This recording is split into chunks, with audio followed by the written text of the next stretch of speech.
देखिए आप लोग थर्ड क्वेश्चन देखिए। ज्ञात कीजिए कि रेखा x plus y is equal to 4 बिंदु, ये दो बिंदु दिए हुए हैं, इनको मिलाने वाली रेखा को किस अनुपात में विभाजित कर रही है।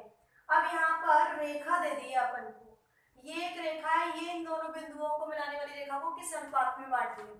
तब हम कैसे करते हैं, जब रेखा दे दी जाए तो हमको क्या करना है, पहले तो इन दोनों बिंदुओं को माना ये रेखा किस अनुपात में विभाजित कर रही है, के अनुपात 1 में। हम लोग लिखेंगे पहले कि माना दी गई रेखा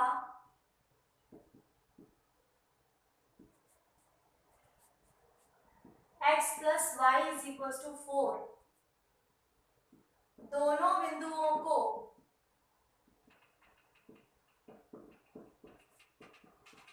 मिलाने वाली रेखा को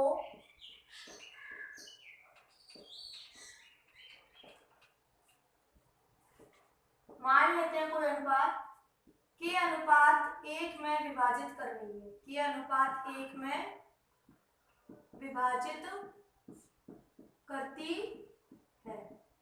ठीक है, जब भी आपको अनुपात ज्ञात करना होता है तब आप m1 अनुपात m2 ना लेकर के यदि आप k अनुपात 1 ले लेंगे तो आपको निकालना आसान हो जाता है। क्वेश्चन तो दोनों से होता है, लेकिन आप क्या लें, जब अनुपात निकालना हो तो k अनुपात 1 ले लें। ठीक है, अब आपको क्या करना है कि अपने को x और y के मान निकालने होते हैं। x और y के मान कैसे निकालते हैं हम लोग, m1 x2 plus m2 x1 upon में m1 प्लस m2 से, ये होता है विभाजन बिंदु का सूत्र। ये होता है m1 y2 plus m2 y1 upon में m1 प्लस m2।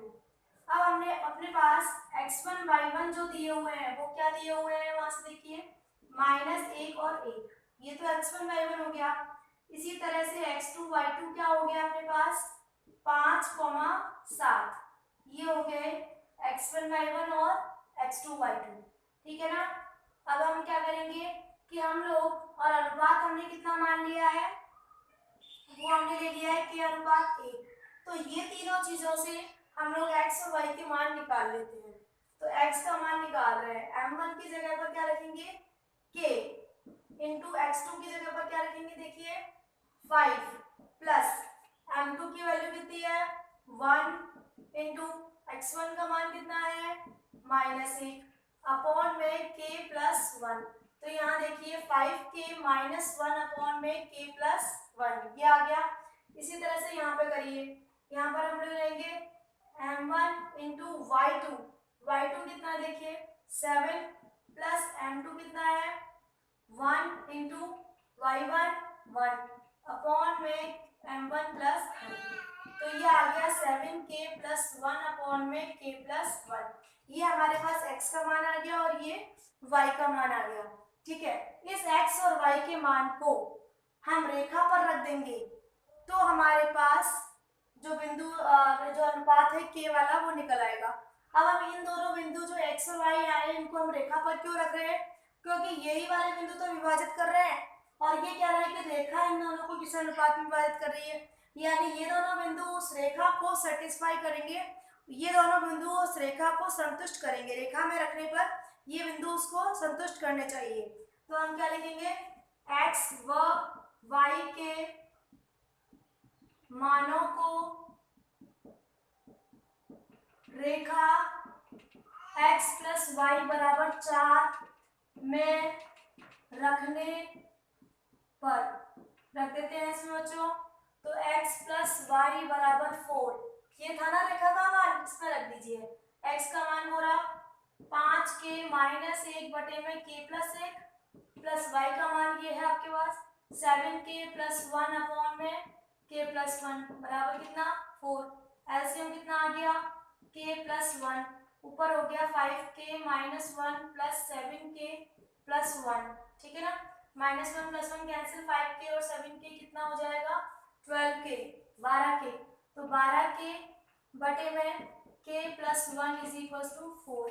तो 12k इज इक्वल टू, ये उधर जाएगा 4 के संग मल्टीप्लाई होगा तो 4k प्लस 4, यानी इधर आकर के माइनस होने पर 8k इज इक्वल टू 4, तो k इज इक्वल टू आ गया 4/8, यानी 1/2, यानी k:1 का जो सूत्र यहाँ लिख देती हूँ मैं, k अनुपात 1 कितना आएगा, 1/2। ये आपके पास क्लास में क्या आ गया, आंसर आ गया। This is a most important question, ये बहुत ही इम्पॉर्टेंट क्वेश्चन है। आप इसको अच्छी तरह से पूरा वीडियो देखेंगे, समझेंगे और ऐसे और क्वेश्चंस आप लोग करने के लिए ट्राई करेंगे। Thank you so much. अब हम लोगों ने लिया है क्वेश्चन नंबर 4। नेक्स्ट क्या लिया है कि उस त्रिभुज की माध्यिकाओं की लंबाई ज्ञात कीजिए जिसके शीर्ष दिए हुए हैं। यानी हमें एक त्रिभुज है जिसके हमें तीनों शीर्ष दे दिए हैं। एक हमें दे दिया है 1, -1, दूसरा दिया है 0, 4 और तीसरा दिया है -5, 3। मान लेते हैं नेम इसके ए, बी और ये सी। ठीक है, तो हमसे कहा है इसकी माध्यिकाओं की लंबाई ज्ञात कीजिए।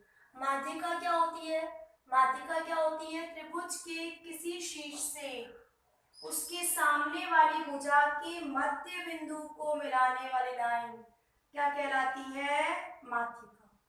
ठीक है, त्रिभुज के किसी शीर्ष से सामने वाली भुजा का जो बीचों बीच का बिंदु है, मध्य बिंदु है, उसको मिलाने वाली रेखा क्या कहलाती है, माध्यिका।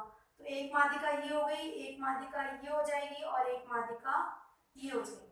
ठीक है ना, इस तरह से ये तीनों माध्यिकाएं हैं। तो हमसे कहा है इन माध्यिकाओं की क्या करनी है, लंबाई ज्ञात करनी है। हमें इसकी लंबाई ज्ञात करनी है, इसकी बतानी है और इसकी बतानी है। इसको मान लेते हैं ए डी, ये बी ई और ये सी एफ। ठीक है ना, इनकी लंबाई बतानी है। तो इनकी लंबाई बताने से पहले हमें क्या हम मध्य बिंदु निकाल सकते हैं। हम बी और सी का मध्य बिंदु निकालेंगे तो डी आ जाएगा, सी और ए का मध्य बिंदु निकालेंगे तो ई आ जाएगा, ए और बी का मध्य बिंदु निकालेंगे तो एफ आ जाएगा। तो हम लोगों ने क्या लिखा, बी, पहले हम लोग ए बी का मध्य बिंदु निकालते हैं, ए बी का मध्य बिंदु। ठीक है ना, यानी ए बी का मध्य बिंदु यानी क्या निकाल रहे हैं हम लोग, एफ निकाल रहे हैं। तो एफ निकालने के लिए हमें मध्य बिंदु का मैंने फॉर्मूला बता दिया है, x1 + x2 अपॉन में 2, y1 + y2 अपॉन में 2। x के निर्देशांकों को प्लस कर दीजिए, 1 + 0 अपॉन में क्या करना होता है 2, और y के निर्देशांकों को प्लस कर दीजिए, अपॉन में क्या कर दीजिए 2। तो ये आ गया आपके पास f के निर्देशांक 1/2 और ये कितना आ गया 3/2। ठीक है ना, इस तरह से। अब आप क्या करेंगे, BC का मध्य बिंदु निकालेंगे। BC का मध्य बिंदु, BC का मध्य बिंदु कौन सा वाला है, D है। तो D निकालने के लिए आप लोग क्या करेंगे, D के जो BC का मध्य बिंदु है ना ये, तो इसके x निर्देशांकों का आधा जोड़ करके और y निर्देशांकों को जोड़ करके आधा कर लेते हैं। तो यानी कि 0 - 5 अपॉन में 2 और अगला 4 + 3 अपॉन में 2। तो ये आ गया अपने पास, डी का आ गया -5/2 और ये 7 अपॉन में 2। ठीक है, अब हम लोगों को निकालना है किसका, सी ए का मध्य बिंदु। तो AC का मध्य बिंदु हम लोग निकालेंगे तो क्या है, ई है, ये क्या था, डी था, अब ये क्या है, ई है। तो ई के निर्देशांक क्या हो जाएंगे, इन दोनों को प्लस करके आधा कर लीजिए, तो 1 -5 + 1 अपॉन में 2 और अगला हो जाएगा 3 - 1 अपॉन में 2, यानी कि ये आ गया माइनस के 4/2 यानी -2 और ये 2/2 यानी कि 1। इस तरह से हमने क्या किया, हमने डी के निर्देशांक निकाल लिए, ई के निकाल लिए, एफ के निकाल लिए। डी के क्या निकले हैं वो यहाँ लिख लीजिए, डी के निकले हैं -5/2 और 7 अपॉन में 2। ई के कैसे निकले हैं अपने पास, ई के ये रहे, वो निकले हैं -2 और 1, और एफ के क्या निकले थे 1 अपॉन में 2 और 3 अपॉन में 2। इस तरह से हमारे पास तीनों के निर्देशांक आ गए, डी ई एफ के निर्देशांक आ गए। अब आप लोगों को क्या करना है, माध्यिका की लंबाई बतानी है। तो माध्यिका की लंबाई बतानी है, एक बार एडी की लंबाई, एक बार बीई की लंबाई और एक बार सीएफ की लंबाई। एडी बराबर, एडी निकालेंगे सबसे पहले दूरी, ये माध्यिका, तो माध्यिका के लिए वही फॉर्मूला लगाएंगे, x2 - x1 का whole square plus y2 - y1 का होल स्क्वायर। तो आप यहाँ पर देखिए x2 minus x1 minus 5/2 minus x1 यानी कि माइनस का 1 whole square plus y2 minus y1 यानी 7/2 minus 1 minus minus plus 1 whole square. तो ये हमारे पास आ गया इस तरह से, ये आ गया -7/2 का होल स्क्वायर प्लस ये आ गया अपने पास 9/2 का होल स्क्वायर। आप लोग इसको सॉल्व कर लेंगे 49 प्लस 81 डिवाइडेड बाय 4। तो ये हमारे पास हो रहा है 130 डिवाइडेड बाय 4। 2 से कैंसिल आउट कर सकते हैं आप इसको, 2 2 ज़ा 4, 2 6 ज़ा 12, 2 5 ज़ा 10। तो ये आ गया रूट में 65 डिवाइडेड बाय 2। एडी निकाली। अब हम निकालेंगे बी। तो बी निकालेंगे, बी के लिए भी सेम फॉर्मूला रहेगा x2 माइनस x1 का होल स्क्वायर। तो आपके पास कितना हो जाएगा -2 माइनस 0 का होल स्क्वायर प्लस 1 माइनस 4 का होल स्क्वायर। तो ये आपके पास आ गया 2 का स्क्वायर 4, 3 का स्क्वायर 9। तो दैट मीन्स अंडर रूट में 13। बी कितनी आ गई अंडर रूट 13। और ये सी एफ निकालनी पड़ेगी। तो इसके लिए भी फॉर्मूला रहेगा अपने पास। ये कितना हो जाएगा -5 माइनस 1/2 का होल स्क्वायर प्लस 3 माइनस 3/2 का होल स्क्वायर। तो यहाँ देखिए ये जब आप एलसीएम लेंगे तो ये हो जाएगा -11/2 का होल स्क्वायर। और ये आप एलसीएम लेंगे यहाँ पे 2 3 जा 6 माइनस 3/2 का होल स्क्वायर। तो ये अपने पास आ रहा है 121 प्लस 9 130 डिवाइडेड बाय 4। तो ये आ गया अपने पास, वही कैंसिल होकर के रूट में 65 डिवाइडेड बाय 2। ठीक है, तो अपने पास बी निकल आया, ये निकल आया और एडी भी हमने निकाल लिया था पहले अंडर रूट में 65 डिवाइडेड बाय 2। अब क्योंकि हमारे पास नीचे अंडर रूट नहीं रखते हैं हम लोग, तो इसको हम लिख लेंगे रूट में 130 डिवाइडेड बाय 2 पर एकीकरण करके, और इसको भी आप लिख लेंगे रूट में 130 डिवाइडेड बाय 2। तो इस तरह से हमारे पास तीनों मात्रिका निकाली जा सकती है। अब आप इसके सारे क्वेश्चंस को करके देखेंगे बच्चों। सारे क्वेश्चंस इसी तरीके से होंगे, बहुत अच्छे से करिए। और भी डिफरेंट टाइप के क्वेश्चंस हैं, तो वो जो मैंने बताई आपको थ्योरी उस हिसाब से हो जाएंगे सारे।